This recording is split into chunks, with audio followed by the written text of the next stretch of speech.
नमस्कार, स्वागत है आप सभी का इंडिया न्यूज देखने। मैं हूं आपके साथ पराग गुप्ता। छत्तीसगढ़ सरकार के 2.5 साल पूरे होने जा रहे हैं। 17 जून को प्रदेश की भूपेश सरकार अपने कार्यकाल का आधा समय पूरा कर लेगी। वहीं अब प्रदेश की विपक्षी पार्टी बीजेपी ने प्रदेश सरकार के खिलाफ वादा निभाओ अभियान शुरू करने का ऐलान कर दिया है। इस अभियान के तहत बीजेपी प्रदेश सरकार को जनता से किया हुआ वादा याद दिलाएगी। विपक्ष सवाल पूछ रहा है कि चुनाव जीतने से पहले जो वादे किए गए थे वो कब पूरे होंगे। इसको लेकर पूर्व सीएम का बयान भी सामने आया, जिसमें उन्होंने वादा निभाओ अभियान का ऐलान करते हुए प्रदेश सरकार को इतिहास की सबसे असफल सरकार बताया।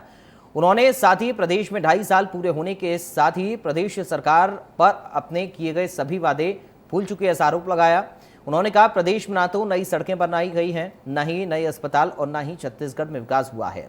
वहीं रमन सिंह के बयान पर प्रदेश के कृषि मंत्री रविंद्र चौबे ने पलटवार किया, जिसमें उन्होंने कहा कि बीजेपी अपनी नाकामी छिपाने के लिए प्रपंच कर रही है।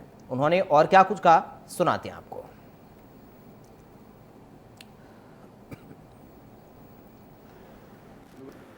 सबसे ज्यादा असफल और अलोकप्रिय सरकार के रूप में इस 2.5 साल में ही भूपेश जी ने एक कीर्तिमान अपना स्थापित किया।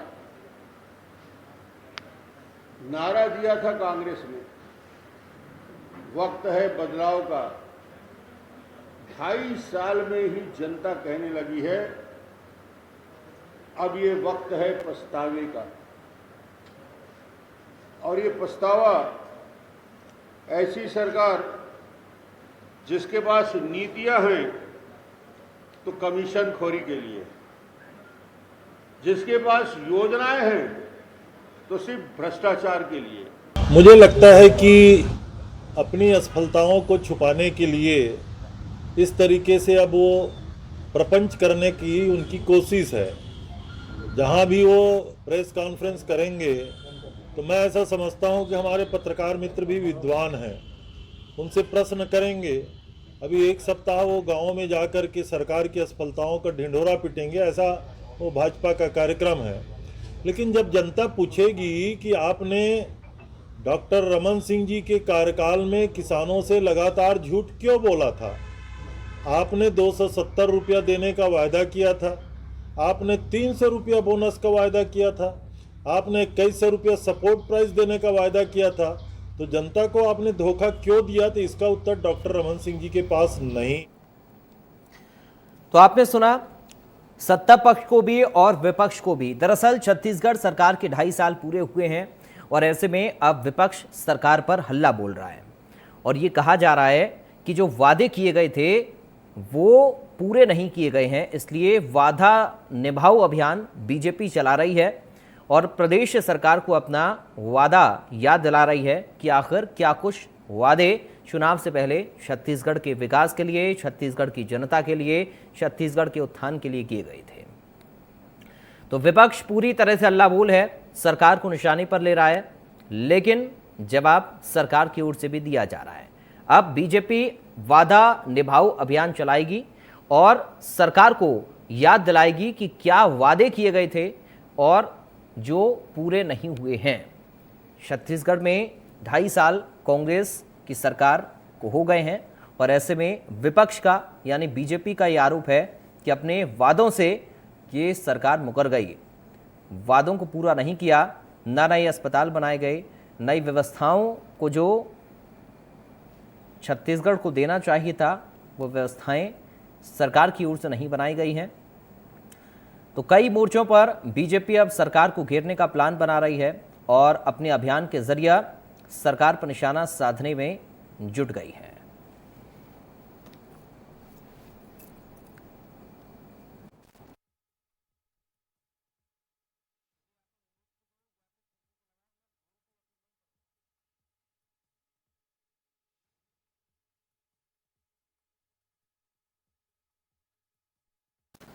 तो आज हम इसी मुद्दे पर चर्चा करेंगे। हमारे साथ चर्चा में कांग्रेस प्रवक्ता मणि वैष्णव, बीजेपी नेता अनुराग सिंहदेव जुड़ेंगे, साथ ही राजनीतिक समीक्षक डॉक्टर अजय चंद्राकर भी हमारे साथ चर्चा में शामिल होंगे, जिनसे आज हम चर्चा इसी मुद्दे पर करने वाले हैं। तो तीनों हमारे साथ खास मेहमान राजनीतिक समीक्षा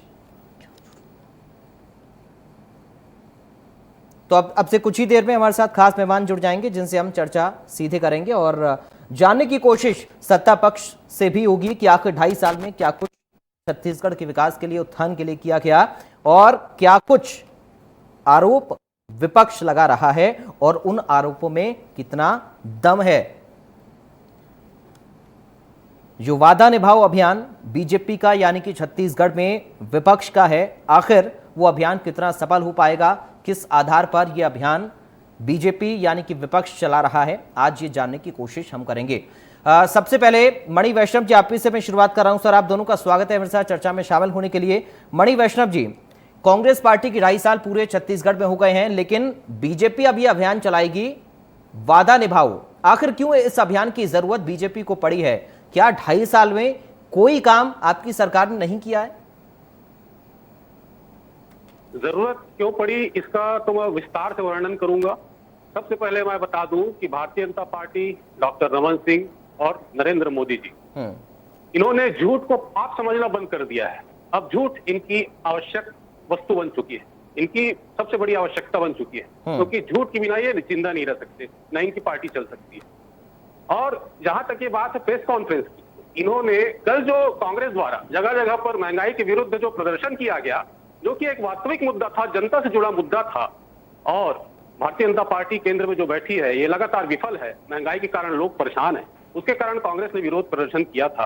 उसी विरोध प्रदर्शन की प्रतिक्रिया है आज की प्रेस कॉन्फ्रेंस। आज की प्रेस कॉन्फ्रेंस सिर्फ महंगाई के मुद्दे से जनता का ध्यान भटकाने के लिए की गई थी जी। उसमें कोई भी ऐसा मुद्दा नहीं था जो ठोस रहे, ऐसा कोई ठोस मुद्दा नहीं था। और जहां तक ये लोग बात करते हैं, किसान की बात करते हैं, आज डॉक्टर रमन सिंह जी ने एक शब्द का प्रयोग किया, कमीशन खोरी, अपने प्रेस वार्ता के दौरान। कमीशन खोरी शब्द जो है, जैसे ही डॉक्टर रमन सिंह जी ने प्रयोग किया तो मुझे वह समय याद आ गया जब डॉक्टर रमन सिंह जी ने अपने कार्यकर्ताओं से कहा था कि भैया 1 साल जो है कमीशन खोरी बंद कर दीजिए, तो हमारी सरकार को जो है कोई हिला नहीं सकता छत्तीसगढ़ से। तो डॉक्टर रमन सिंह जी ने कमीशन खोरी का जो है उदाहरण पूरे विश्व के सामने प्रस्तुत किया है। वो अकेले ऐसे नेता हैं जिन्होंने कमीशन खोरी को जो है सही माना था और मंच से घोषणा की थी कमीशन खोरी 1 साल कम से कम ना करें, उसके बाद करना चाहे तो करें। ठीक है सर, आप बने रहिए हमारे साथ। अनुराग सिंहदेव हैं बीजेपी से नेता। अनुराग जी, आपका स्वागत है हमारे साथ चर्चा में शामिल होने के लिए। आखिर किस आधार पर यह अभियान भारतीय जनता पार्टी चला रही है छत्तीसगढ़ में? क्या वादे हैं जो पूरे छत्तीसगढ़ की सरकार नहीं कर पाई है? देखिए, दोनों विषय है। एक तो 2.5 साल का कार्यकाल पूरा हो रहा है और छत्तीसगढ़ की सरकार इसको अपने उपलब्धियों के रूप में प्रस्तुत कर रही है जी। तो स्वाभाविक रूप से विपक्ष का भी दायित्व है कि वो सरकार की कमियों को जनता के समक्ष रखे, और इसी अभियान को लेकर बीजेपी ग्रामीण गांव में जाने वाली है और इन सब मुद्दों पर डिटेल रूप से एक हम सर्वे भी करेंगे और कुछ जो कांग्रेस के घोषणा पत्र में जो वादे थे उसको हम याद भी दिलाने की कोशिश करेंगे। और दोनों पहलुओं पर हम लोग कोशिश करेंगे कि इस पर चर्चा हो। मुख्य रूप से देखिए, सबसे बड़ी बात यदि हम कांग्रेस की घोषणा पत्र की करें तो घोषणा पत्र में ही इटसेल्फ बहुत सारी ऐसी खामियां हैं जो इन्होंने पूरा नहीं की है। यदि हम इनसे पूछें कि आपने 2,500 रुपए में जो धान खरीदने का वादा किया था तो आपने उसको कितनी अवधि में किया था? एक किस्त में किया था, तो 1.5 साल में ये धान खरीदी हो रही है। आपने क्विंटल में कहा था, एकड़ में हो रही है। तो ऐसे न जाने कितने प्रश्न इनके सामने आ जाएंगे कि बिजली बिल इन्होंने कहा था कि हम बिजली बिल ऑफ करेंगे, लेकिन बिजली बिल का जो मामला है वो भी एक तरीके से खटाई में पड़ता हुआ दिख रहा है इनका। तो ऐसे न जाने कितने इश्यूज हैं। 2,500 रुपए बेरोजगारी भत्ता का मामला है, 1,500 रुपए वृद्धावस्था पेंशन का है। तो ऐसे इश्यूज पर हम जनता के बीच में इनको घेरेंगे। साथ में कमियां और कमजोरी, तो वो कमियां और कमजोरी के भी मुद्दे उठाने हैं साथ में कि आज की तारीख में जिस तरीके से ये छत्तीसगढ़ अब धान के गढ़ के बजाय शराब का गढ़ बनते जा रहा है, जिस तरीके से लिकर माफिया यहाँ पर हावी हो रहे हैं, रेत माफिया का कब्जा यहाँ के नदी नालों में हो गया है। अब ग्रामीण क्षेत्रों में जब पहले पंचायतों का रहा करता था, अब कांग्रेस के नेताओं का हो गया। तो ऐसे सारे मुद्दों को हम लोग इस बार जनता के बीच में लेके जाना चाहते हैं और इन सब मुद्दों को से जनता रूबरू भी हो रही है, उनको ध्यान में भी आ रहा है कि वास्तव में आज की परिस्थितियां किस प्रकार की हैं। और छत्तीसगढ़ चाहे अपराध का मामला हो, जो नाबालिग बालिकाओं के साथ अनाचार हो रहा है, उसमें छत्तीसगढ़ एनसीआरबी की रिपोर्ट में सबसे टॉप पर है। तो आज मैं कोई भी क्षेत्र ले लूं तो उसमें सारे क्षेत्रों में कमियां दिखाई देंगी। ठीक है अनुराग जी, आपके पास पहुंचूंगा, आप बने रहिए। और भी कई सारे मुद्दे जो आप बता रहे हैं उन पर भी हम चर्चा करेंगे, लेकिन डॉक्टर अजय चंद्राकर हमारे साथ जुड़े हुए हैं जो राजनीतिक समीक्षक हैं। डॉक्टर अजय जी, सर आपने दोनों की बातों को सुना। आरोप विपक्ष का यह है कि साहब कोई काम नहीं किया, धान खरीदी का मुद्दा हो, क्योंकि धान का मुद्दा एक बड़ा मुद्दा छत्तीसगढ़ में शुरुआत से रहा है, अपराध की बात हो या और भी कई मसले हों, अस्पतालों की बात हो, तमाम सारी व्यवस्थाओं हो, कोई काम यहां पर छत्तीसगढ़ की सरकार ने नहीं किया। लेकिन सरकार ये कह रही है कि बीजेपी के पास कोई मुद्दा नहीं है और खुद ने कुछ नहीं किया, तो अपनी नाकामियों को छुपाने के लिए ये आरोप लगा रहे हैं। आप राजनीतिक समीक्षक होने के नाते किस तरीके से छत्तीसगढ़ सरकार के 2.5 सालों को देख रहे हैं और जो आरोप विपक्ष के हैं उनमें कितना दम है? अजय जी। बिल्कुल पराग जी, सीदेव जी के साथ हम लोग तो कई बार लगातार डिबेट में आपस में चर्चा करते रहते हैं, लेकिन ये बहुत ही एकेडमिक व्यक्ति हैं और बहुत ही शालीनता से बात को विपक्ष का रखने का प्रयास किए। लेकिन छत्तीसगढ़ शासन और केंद्र की सरकार, खास तौर से जब आम जनता किसान देखती है तो किसान यह मान करके चलती है कि बीजेपी जब सत्ता में थी तो 300 रुपया बोनस की बात थी, उसमें वो असफल हो गई और कांग्रेस 2500 रुपया को दी। दूसरी बात है, जैसा कि अभी कहा गया सेंट्रल स्तर पर जी कि 72 रुपया बढ़ाया गया, तो 72 रुपया बढ़ाया गया, लेकिन 72 रुपए का 1 किलो में 72 पैसा होता है और इन 12 महीनों में डीजल का रेट बढ़ गया है 23.93, 23 रुपया 93 पैसा। 1 एकड़ खेत के लिए जब डीजल से पंप लगा करके सिंचाई की जाती है तो 100 से 110 लीटर डीजल लगता है, तो उसमें एवरेज 75 रुपया खर्चा तो डीजल का ही आ रहा है जी। यहाँ पर दूसरी बात ये आ रही है कि सीड का या फिर अन्य खर्च जो है, तो ये किसान जानता है, वो 1950 का किसान नहीं है, वो पढ़ा लिखा लड़का है, वो कंपेयर करता है। लेकिन विपक्ष को होना चाहिए कि लगातार वो सक्रिय रहे, बिल्कुल, और प्रतिपक्ष का ये दायित्व है कि वो समस्त विषयों को उठाए। और दूसरी बात है, ये जो सब मुद्दे उठाए हैं जी, अब ये बिजली में विधेयक केंद्र सरकार ला रही, वो पूरे इंडिया में लागू होगी तो छत्तीसगढ़ सरकार पलटवार करेगी। ये तो विधेयक तो केंद्र सरकार का जिसे हम फॉलो कर रहे हैं। तो यहाँ पर जो द्वंद्व की स्थिति है, यहीं पर छत्तीसगढ़ में विपक्ष जो है, जिस पहलेपन के साथ उनको खड़ा होना चाहिए, वो असुविधा महसूस कर रही। दूसरी बात है पराग जी, यह भी महाअभियान सिर्फ 17 दिन तक नहीं चलना चाहिए, ये महाअभियान तो पूरे 2.5 वर्ष चले और निश्चित रूप से सरकार वर्तमान समय में जो है वो गलती करेगी और विपक्ष को मुद्दा मिलेगा। लेकिन अभी सीदेव साहब जो हमारे मित्र बीजेपी से हैं जी, आज के प्रेस कॉन्फ्रेंस में जिस प्रमुखता के साथ स्वास्थ्य विभाग की कुछ कमियों को, त्रुटियों को, अभी कोरोना के समय जो वेब आई थी उस समय जो प्रॉब्लम हुई, समस्या हुई, उसको निश्चित रूप से प्रेस कॉन्फ्रेंस में उठाना चाहिए था जी। तो इसको सिर्फ आयुष्मान योजना, स्मार्ट कार्ड योजना तक कर दिए। तो यहाँ पर कोई हमारे फेवरेट मंत्री हैं किसी डिपार्टमेंट के, तो उसके डिपार्टमेंट के ऊपर टच नहीं करना है, बाकी विषय के ऊपर बात करेंगे, तो ये शायद ठीक नहीं रहेगा। यहाँ पर विपक्ष को समस्त विषयों को लेना है। और ये सच है सीदेव जी जो बोले, शराबबंदी छत्तीसगढ़ में मैं आज तक संशय में बना हुआ हूँ कि कैसे कांग्रेस घोषणा पत्र में शराबबंदी की बात कर बैठी, क्योंकि यहाँ 5वीं अनुसूची लागू होता है, आदिवासियों को निश्चित पैमाने पर उनके कोटे के अनुसार शराब रखने की संवैधानिक पात्रता है। तो क्या ये सिर्फ मैदानी भाग के लिए है?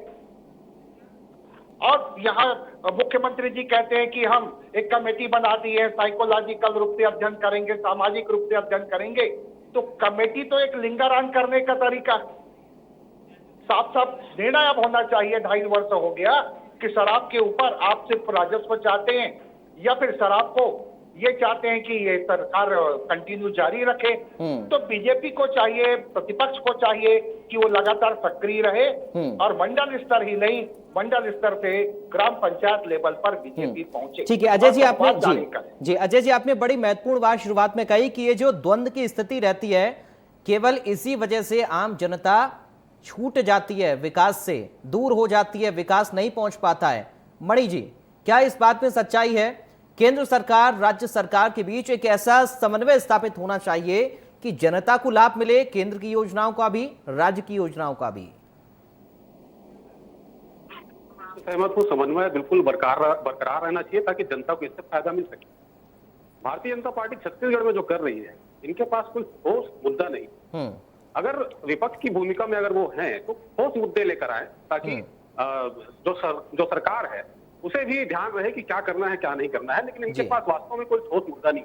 अनुराग सिंह देव जी काफी बड़े नेता है भारतीय जनता पार्टी के, सम्मान करता हूं उनका, लेकिन उन्होंने शुरुआत में अपनी ही बातों में उन्होंने मतलब ये माना है कि उनके पास कोई ठोस मुद्दा नहीं। उन्होंने कहा कि 2.5 साल हो गए हैं, इस कारण हम लोग विरोध प्रदर्शन कर रहे हैं। तो इसका मतलब जो है सीधा सीधा भावार्थ ये समझना चाहिए कि इनके पास वास्तविक कोई ठोस मुद्दा है नहीं, इन्हें प्रदर्शन करना है, इस कारण ये प्रदर्शन कर रहे हैं। दूसरा, इनके प्रदर्शन करने एक और कारण है, कल जो हमने महंगाई के विरोध में प्रदर्शन किया उससे ध्यान भटकाना भी इनका एक कारण है। अब जो इन्होंने जो बातें रखी है अपने प्रेस वार्ता में, उनकी ओर मैं ध्यान दिलाना चाहूँ, उनकी ओर मैं ध्यान ले जाना चाहूँ। ये लोग कह रहे हैं कि समर्थन मूल्य जो है 2700 रुपए किया जाए। केंद्र सरकार ने 90 रुपए बढ़ाया। केंद्र सरकार के हिसाब से 1850 रुपए प्रति क्विंटल होते हैं धान के। छत्तीसगढ़ में हम जो है हम समर्थन मूल्य से मतलब प्रति एकड़, अगर यहाँ 15 क्विंटल जो है प्रति एकड़ के हिसाब से माना जाता है धान की खेती, और अगर देखा जाए तो छत्तीसगढ़ सरकार जो है वो प्रति एकड़ के हिसाब से 9000 रुपए अधिक दे रही है। केंद्र सरकार द्वारा जो समर्थन मूल्य तय किया गया है उससे 9000 रुपए ज्यादा दे रही है प्रति एकड़ छत्तीसगढ़ की सरकार। तो अगर ये चाहते हैं कि और ज्यादा समर्थन मूल्य किसानों को मिले तो इन्हें तो भारतीय जनता पार्टी का जो केंद्रीय कार्यालय है दिल्ली में, उसके सामने इन्हें धरना प्रदर्शन करना चाहिए। दूसरी बात, ये बलात्कार की बात करते हैं। बलात्कार मैं आप दूर नहीं ले जाना चाहता।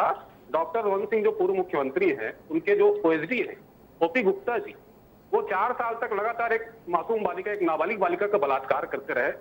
डॉक्टर रमन सिंह जी को हवा नहीं लगी कि क्या हो रहा है क्या नहीं हो रहा है। जब कांग्रेस की सरकार आई तब उन्हें दंडित किया गया, तब उनका जो है जांच किया गया और अभी वो जेल के अंदर है। तो जब भी भारतीय जनता पार्टी कांग्रेस की तरफ उंगली उठाती है तो बाकी की जो 4 उंगली है वो इनकी तरफ खुद ब खुद उड़ जाती है। ठीक है, इनके पास कोई ठोस मुद्दा नहीं है, ये मैंने पहले भी कहा। और जो हमारे सिंहदेव साहब हैं, उन्होंने भी अपनी बातों में माना। ठीक है अनुराग जी, कोई ठोस मुद्दा आपके पास नहीं है, और बड़ी अच्छी बात कही गई अजय जी की ओर से कि क्या इस राजनीतिक द्वंद्व को दूर करके जनता को लाभ नहीं पहुंचाने की आवश्यकता है, या सिर्फ एक दूसरे के ऊपर आरोप प्रत्यारोप केंद्र सरकार राज्य सरकार हम करते रहें और लांछन लगाते रहें एक दूसरे के ऊपर। सभी पार्टी के नेताओं के ऊपर आरोप हैं, कोई भी पार्टी के आप नेता को उठाकर देखें, कोई ना कोई आरोप उनके ऊपर होगा, 1-2 नेता ऐसे मिल जाएंगे। इसलिए सिर्फ एक ही पार्टी के ऊपर आरोप लगाया जाए ये सही नहीं है। लेकिन अब बात विकास की है। 2.5 साल में विकास आपको लग रहा है कि सरकार ने नहीं किया, लेकिन अजय जी कह रहे हैं कि अभियान तो आगे तक चलना चाहिए और 2.5 साल आप चलाइए, कम से कम सरकार को आप जागरूक तो करिए कि और क्या क्या मुद्दे हैं जिन पर आपने काम नहीं किया है।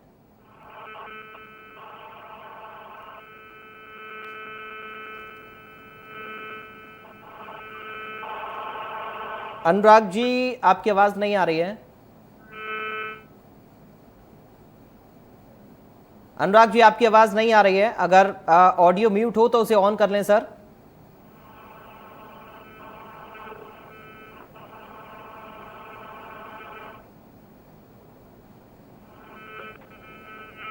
चलिए, लगता है तकनीकी खामी है सर, उसको दूर करते हैं, उसके बाद आपके पास मैं लौट कर आऊंगा। अजय जी सवाल सर यह है कि अब जनता को लाभ कैसे मिले, क्योंकि पार्टियां पक्ष विपक्ष एक दूसरे के ऊपर आरोप लगाएंगी। कोई कहेगा वादा नहीं निभाया तो सत्ता पक्ष कहेगा कि हमने सारे वादे निभा दिए, 2.5 साल में और विकास हम कर देंगे। लेकिन अब जनता तो इससे दूर है सर। कैसे इन परिस्थितियों को एक बेहतर ढंग से पेश किया जाए ताकि आम जनता को इस कठिन दौर में अच्छा लाभ मिल पाए? स्वास्थ्य के क्षेत्र की हम बात करें, स्कूलों की बात करें, किसानों की बात करें, ये बड़े मुद्दे हैं। बिल्कुल पराग जी, आइए एजुकेशन के ऊपर बात करें, जो आप विषय रखे पहले जी। एजुकेशन के ऊपर निश्चित रूप से ये जो पेंडेमिक आया, अब ये बीजेपी को यह देखना चाहिए कि जो बच्चों को खाद्य सुरक्षा के अंतर्गत उनको मिड डे मील मिलता है, क्या वो सतत रूप से वो मिलता रहा, ये एक बड़ा विषय है। दूसरी बात है, यहाँ पर कांग्रेस बहुत स्मार्टली जो निर्णय लेती है, बीजेपी चूक रही छत्तीसगढ़ में। वो कैसे?